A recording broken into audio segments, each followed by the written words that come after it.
अत्यंत अस्वस्थ करणारी गोष्ट आहे। जीव लावा पण जीव देऊ नका असं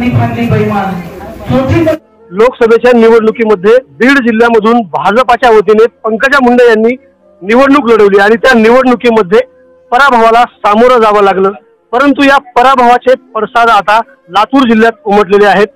38 वर्षीय सचिन कोंडिबा मुंडे या अविवाहित तरुणाने पंकजा मुंडे जर नाही निवडून आल्या तर सचिन सुद्धा राहणार नाही असं वक्तव्य करत व्हिडिओ व्हायरल केला होता सोशल मीडियावरती आणि तो तसाच त्यांनी प्रत्यक्षात उतरवला।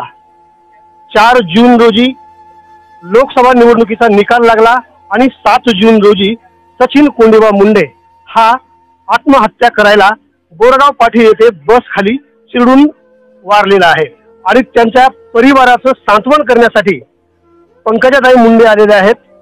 ही गर्दी जे तुम्ही बघताय माझ्या पाठीशी संपूर्ण पंकजाताईंना भेटण्यासाठी त्यांनी कशा पद्धतीचं सांत्वन करणार आहेत, काय शब्द देणार आहेत हे पाहण्यासाठी आले। माझ्या सोबत तत्पूर्वी भारतीय जनता पार्टीचे लातूर जिल्हाध्यक्ष दिलीपराव देशमुख आहेत। आपण त्यांच्याकडे जाऊया, काय भावना आहेत।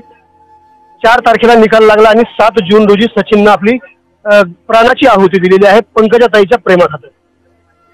कसं तुम्हाला एक सांगतो, पंकजाताई हे खरं तर आमच्या महाराष्ट्राचं नेतृत्व आहे, हे सगळ्या समाजाचं नेतृत्व आहे, एका समाजाचं नाही। पंकजाताई थोड्या मतांनी पराभव झाल्यामुळं या मराठवाड्यामध्ये 2 अगदी 28 वर्षाच्या तरुण मुलांनी माझी ताई पडली म्हणून आत्महत्या केल्या। हे असं नेतृत्व आहे। कैलासवासी आदरणीय मुंडे साहेब यांच्यामुळे हे आज खरं तर मागे सरकार आलं, ते मुंडे साहेबांच्या संघर्षामुळे सरकार आलं आणि ताई आता जरी समजा 3000 मतांनी ताईचा पराभव जरी झाला असला तरी ताई राज्यसभेवर जातील असा मला 100% विश्वास आहे। आणि हनुमान महाराजाला मी अशी प्रार्थना करतो की माझ्या ताईला राज्यसभेवर घ्यावं ही अशी आपल्याला प्रार्थना आहे। धन्यवाद दिलीपराव देशमुख साहेब। तुम्ही बघू शकता खूप गर्दी आहे। मासूम शेख सरांना मी विनंती करणार आहे आपण तिकडे जाऊया, बघूया। एक मिनिट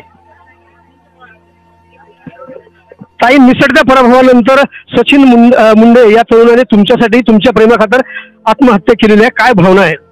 माझ्या भावना मी अनेक वेळा व्यक्त केल्या आहेत, शब्दात व्यक्त नाही करता येणार एवढी अपराधीपणाची भावना आहे मला।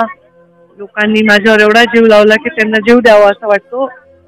हे माझ्यासाठी अत्यंत अस्वस्थ करणारी गोष्ट आहे। जीव लावा पण जीव देऊ नका असं आव्हान मी सगळ्या तरुणांना करतो। आवाज बहुजनांचा।